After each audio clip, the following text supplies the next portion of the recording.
Hi everybody, we are going to go over possibly the most important thing you'll ever have to know when jumping onto really any Minecraft server.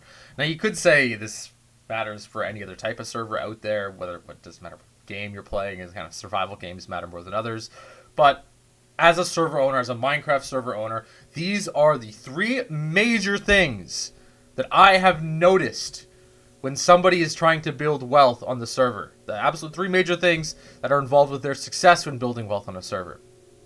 And if you follow these three steps, I guarantee you'll probably be one of the more wealthy players on the server and the more influential player on the server overall. Okay, number one, know your value. If you're a builder, if you're a redstone engineer, if you're a miner, if you're a PvPer, if you're a community creator, if you're a if you're an emperor, if you're whatever you are, whatever thing you can build, whatever thing you can do, if you know exactly what you're doing, if you know exactly what you're attempting to do on that server, or you know exactly where your value comes from on that server, then you are going to gain wealth really, really quickly. Meaning, let's say, for example, you're very good at building redstone things. People will pay you. If it's a big enough server, like kind of ours is at a reasonable level, people will pay you to do things, because some people don't know how to use redstone, and they just have a bunch of stuff, and then, you know, like, it's a trade back and forth. If you're very good at building things, maybe you can build some stuff, and you add your value to some other group or other whatever community or anything else like that.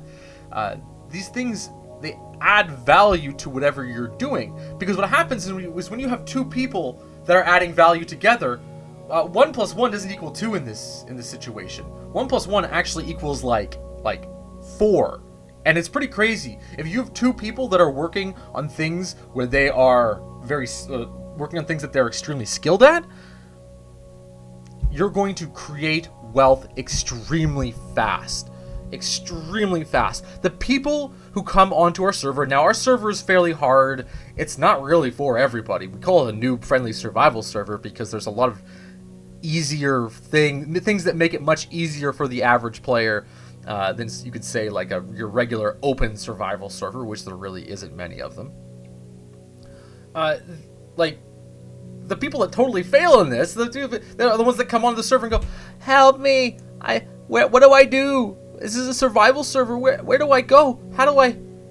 Can someone give me free stuff? What's the commands? I don't know what's going on." They're not actually adding value, and everybody in our community can see it. People who've been here long enough see when somebody's gonna fail. They'll hop on the server, they'll go, I need help. Somebody, I just want friends. Please give me friends.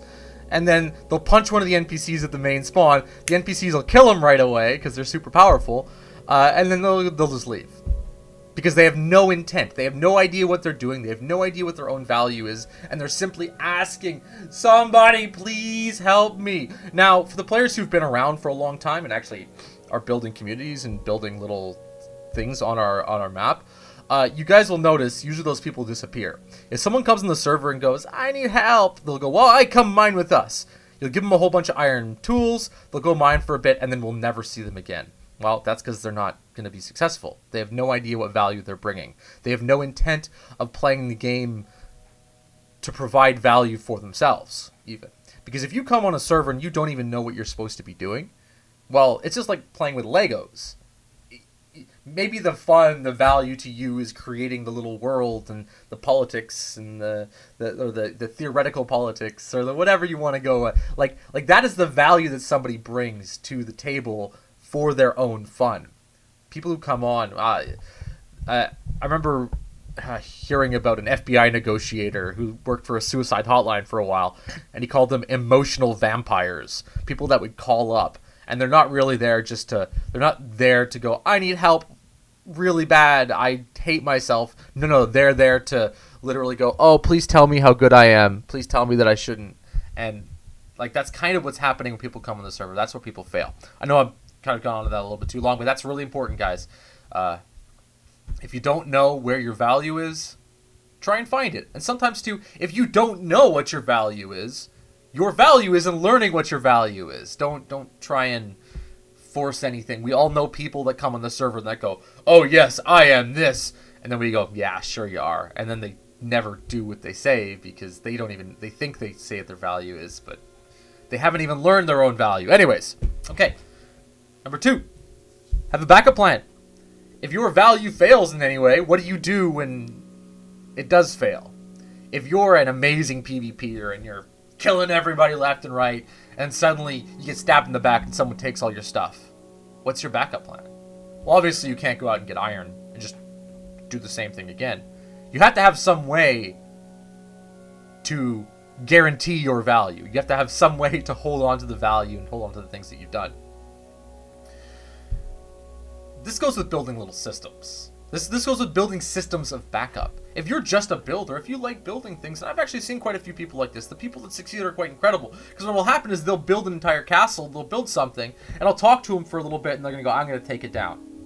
I'm going to take it down. I'm going to rebuild it. It's fine. It's kind of garbage. The people that fail are the ones that go, oh no, I put it up. I put it up. If it gets blown up, what else do I do? If I lose my netherite armor, I'll never come back to the server. If my house gets blown up, I'll never come back. There's no way. These are people who don't have backup plans.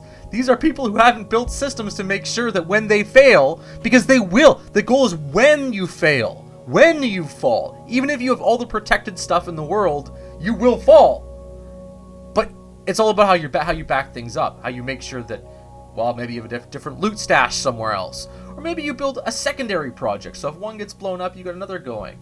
You know, or maybe you make friends with like a local militia to protect your stuff, and you know, you offer to help them out and they'll help you out and things like that. As long as you have a backup plan, then all the value that you brought in number 1 gets backed up with number 2, and you can kind of have 2 or 3 projects going, and then if one fails, you don't have to worry about it. But there's so many people that come on the server, they'll spend 2 hours getting iron armor, they'll get killed by a creeper, and they'll go, I give up. I give up. I hate myself. This is not good. I quit the server. Okay. Bye. Bye. Alright. Okay, number 3. The last thing that you guys need to keep in mind when trying to build wealth on this server, on any server really, on any... I'm going to use survival server, but like I say, you could kind of reference life with this for any example of it. It's compound interest. Take the stuff that you have and make more stuff with it. Because if you make more stuff, so let's say you have enough for a second diamond pickaxe. Well, why not get a buddy, give him the diamond pickaxe, and have him go out and dig more stuff? Because then he'll come back with more stuff. And then you get this kind of rolling wealth. You get this wealth that continually gets larger and larger and larger, right? Like, and this is how Minecraft works. Minecraft works off of compound interest. You start with your hand, you punch the tree, you get the wood compounds into an axe. The axe can now cut the tree faster, right? Now you can make a pickaxe. Then you compound your pickaxe to get stone. The stone pickaxe and stone axe is much faster. You have those items, you compound that to even larger and larger and larger. And eventually you snowball. But most people come on, and they'll only snowball in one little tiny area, and they'll just keep it there. And they go, I have full netherite with god armor. What are you gonna do? What are you gonna do? And they go, they give this fucking attitude. And you'll get some people that walk around too. They're probably given it by someone else too. And they go, I hit endgame. I built my house. I built my armor. And then you'll see, like, quite often guys will get their stuff blown up right away. And they go, well, there's my entire bag. I'm out, guys. I give up. The server's too hard for me. Well, that's because they haven't created pockets of wealth that add compound interest. Meaning, you're not investing in other things. We're going to use a direct example of this. Within the server, we have Genava. Okay? Genava is an excellent example of compound value. The first thing that those guys did was build a little house and a hut, or like a sort of just like a little area, and then they built a city. And then what happens? The city's really big right now, right?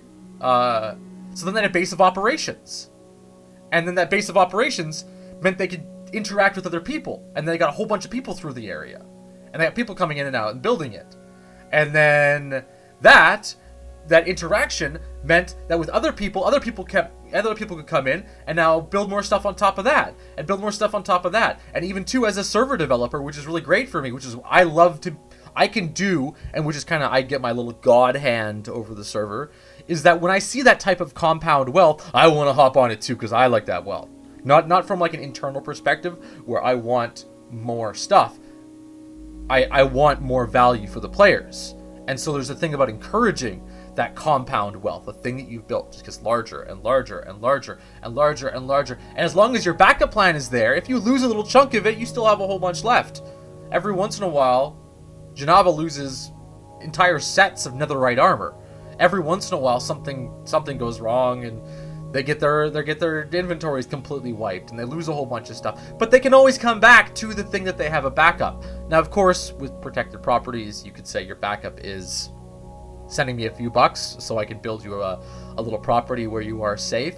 But it doesn't really matter from there either. Like, that's just like an easy backup. There's so many backups that you can have on any Minecraft server. Even if there is no protection, your backup literally could be going to one group and another group, and both groups like each other, but they're different groups, and they're giving some stuff to one group, giving stuff to another, and going, hey guys, if I fail, can you both help me out? And so you go off, you do your own thing, and you come back, you fail, they both help you out a little bit because you helped them out. And it grows and grows and grows. So to kind of summarize, really, like, this is really, really important. Know your value. Know what you're adding. Know what you're bringing to the server. And if you don't know that what you're attempting to do is now know more. That's your value. Your value is the fact that you're learning about what your value is. You're figuring things out as you go.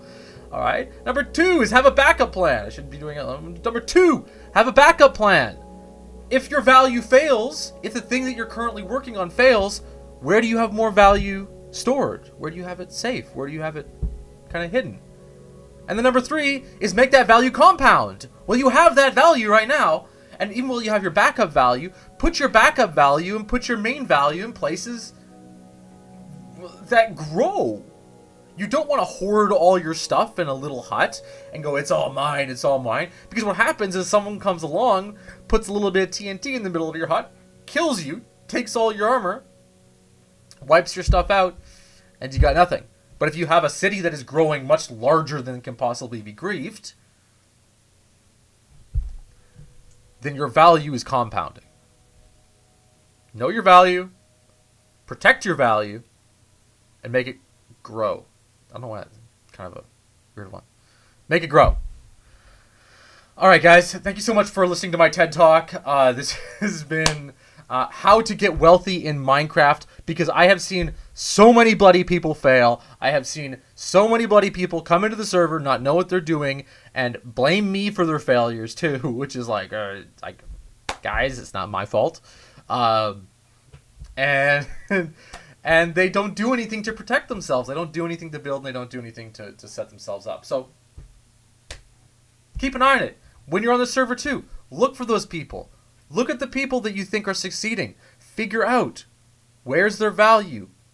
How are they protecting it? And how is it compounding? Thank you.